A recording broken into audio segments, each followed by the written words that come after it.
जय माता दी दोस्तों। ओम नमः शिवाय। आप सभी का बहुत बहुत स्वागत है। आज हम सभी एकादशी की कथा सुनेंगे। एकादशी का व्रत बहुत ही पुण्य फलदायी माना जाता है। जो कोई भी भक्त एकादशी का व्रत करता है उस पर भगवान श्री हरि की कृपा हमेशा बरसती रहती है। आषाढ़ मास की शुक्ल पक्ष की एकादशी को देवशयनी एकादशी कहा जाता है। इसी एकादशी से प्रभु श्री हरि 4 मास के लिए अपनी योग निद्रा में चले जाते हैं। इन्हीं 4 महीनों को चतुर्मास भी कहा जाता है। इन्हीं चतुर्मास में तीर्थों और पवित्र नदियों में स्नान करना बहुत ही शुभ और पुण्य फलदायी माना गया है। स्कंद पुराण में चतुर्मास महात्म्य का भी वर्णन मिलता है। कल से हम सभी जन चतुर्मास महात्म्य की कथा को शुरू करेंगे। देवशयनी एकादशी से लेकर आषाढ़ पूर्णिमा तक हम चतुर्मास महात्म्य की कथाओं को भी इस चैनल पर लेकर आएंगे। शास्त्रों में बताया गया है कि जो कोई भी जन चतुर्मास महात्म्य की कथा को पूरा सुनता है उसको मनोवांछित फल की प्राप्ति होती है। साथ ही भगवान की कृपा से उसे मोक्ष की भी प्राप्ति होती है। सभी पापों का नाश होता है और भूल चूक से की हुई गलतियों का भी प्रायश्चित होता है।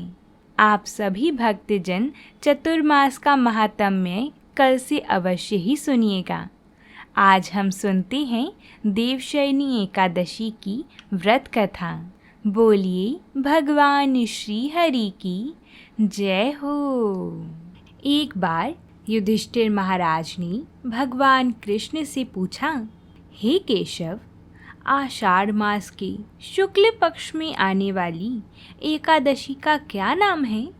इस दिन के पूजनीय देवता कौन हैं तथा इस व्रत की विधि क्या है? विस्तार पूर्वक सब कुछ बताओ प्रभु। तब भगवान श्री कृष्ण ने कहा, हे पांडुपुत्र युधिष्ठिर, एक बार नारद जी ने ब्रह्मा जी से यही प्रश्न पूछा था। तब ब्रह्मा जी ने कहा कि नारद, तुमने कलयुग में प्राणी मात्र के उद्धार के लिए सबसे श्रेष्ठ प्रश्न पूछा है, क्योंकि एकादशी का व्रत सब व्रतों में उत्तम होता है। इसके व्रत से सभी पाप नष्ट हो जाते हैं। इस एकादशी का नाम देवशयनी एकादशी है। यह व्रत करने से भगवान विष्णु बहुत प्रसन्न होते हैं। इस संबंध में मैं तुम्हें एक पौराणिक कथा सुनाता हूँ। तुम ध्यानपूर्वक श्रवण करो। प्राचीन काल में एक मानधाता नाम के सूर्यवंशी राजा हुए। वह सत्यवादी, महान तपस्वी और चक्रवर्ती था। वह अपनी प्रजा का पालन संतान की तरह करता था। उसकी सारी प्रजा धन धान्य से परिपूर्ण थी और सुखपूर्वक जीवन यापन कर रही थी। उसके राज्य में कभी अकाल नहीं पड़ता था। कभी किसी प्रकार की प्राकृतिक आपदा नहीं आती थी। परंतु ना जाने उससे देव क्यों रुष्ट हो गई। ना मालूम राजा से क्या भूल हो गई कि एक बार उसके राज्य में जबरदस्त अकाल पड़ गया और प्रजा अन्न की कमी के कारण अत्यंत दुखी रहने लगी। राज्य में यज्ञ होने बंद हो गए। अकाल से पीड़ित प्रजा एक दिन दुखी होकर राजा के पास जाकर प्रार्थना करने लगी कि हे महाराज, समस्त संसार की सृष्टि का मुख्य आधार वर्षा है। इसी वर्षा के अभाव से राज्य में अकाल पड़ गया है और अकाल से प्रजा मर रही है। हे भूपति, आप कोई ऐसा जतन कीजिए जिससे हम लोगों का कष्ट दूर हो सके। यदि जल्द ही अकाल से मुक्ति ना मिली तो विवश होकर प्रजा को किसी दूसरे राज्य में शरण लेनी पड़ेगी। प्रजाजनों की बात सुनकर राजा ने कहा, आप लोग सत्य कह रहे हैं। वर्षा ना होने से आप लोग बहुत दुखी हैं। राजा के पापों के कारण ही प्रजा को कष्ट भोगना पड़ता है। मैं बहुत सोच विचार कर रहा हूँ, फिर भी मुझे अपना कोई दोष दिखाई नहीं दे रहा है। आप लोगों के कष्टों को दूर करने के लिए मैं बहुत उपाय कर रहा हूँ, परंतु आप चिंतित ना हो, मैं इसका कोई ना कोई उपाय अवश्य ही करूँगा।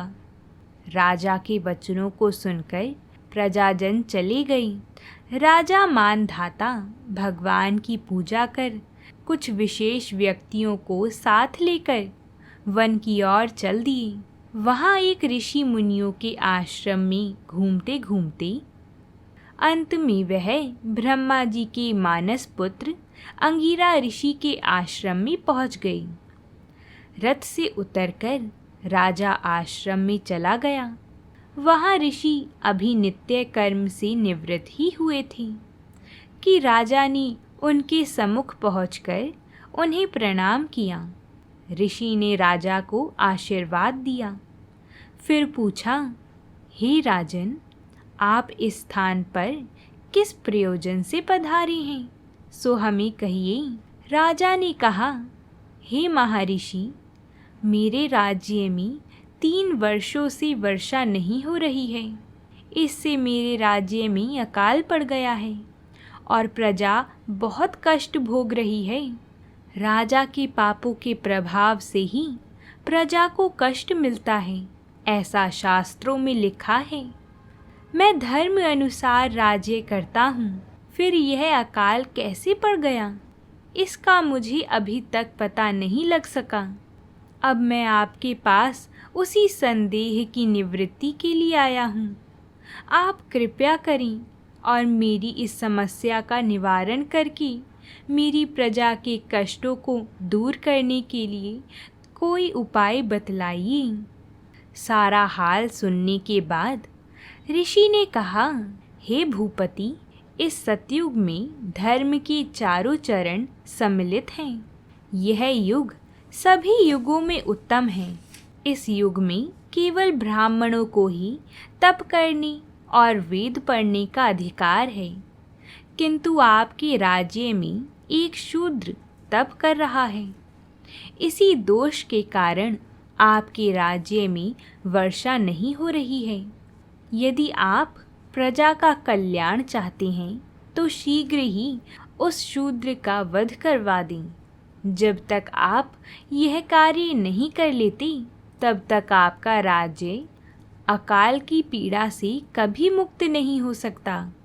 ऋषि के वचन सुनकर राजा ने कहा, हे मुनि श्रेष्ठ, मैं उस निरपराध तप करने वाले शूद्र को नहीं मार सकता।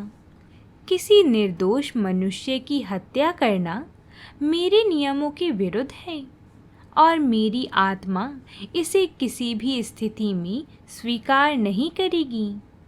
आप इस दोष से मुक्ति का कोई दूसरा उपाय बतलाइए। राजा को विचलित जानकर ऋषि ने कहा, हे राजन, यदि आप ऐसा नहीं चाहते हो तो आषाढ़ मास के शुक्ल पक्ष की देवशयनी नामक एकादशी का विधान पूर्वक व्रत करो। इस व्रत के प्रभाव से तुम्हारे राज्य में वर्षा होगी और प्रजा भी पूर्व की भांति ही सुखी हो जाएगी, क्योंकि इस एकादशी का व्रत सिद्धियों को देने वाला है और कष्टों से मुक्त करने वाला है। ऋषि के इन वचनों को सुनकर राजा अपने नगर वापस आ गया और विधि पूर्वक देवशयनी एकादशी का व्रत किया। इस व्रत के प्रभाव से राज्य में अच्छी वर्षा हुई और प्रजा को अकाल से मुक्ति मिली। इस एकादशी को पद्मा एकादशी भी कहते हैं। इस व्रत के करने से भगवान विष्णु प्रसन्न होते हैं।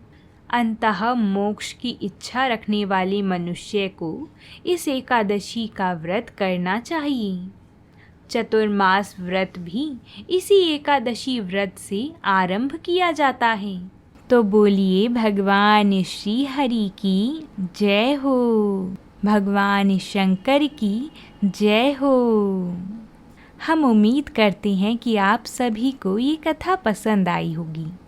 अगर आप सभी को हमारी और कथाएं भी सुननी हैं तो हमारे चैनल को सब्सक्राइब ज़रूर कर लें, जिससे आप सभी को हमारे चैनल पर आई हुई सारी कथाएं समय अनुसार मिल जाएंगी।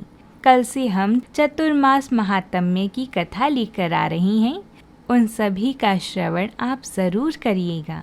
तो अब हम आपसे कल मिलते हैं एक नई कथा के साथ। तब तक के लिए प्रेम से बोलिए जय माता दी।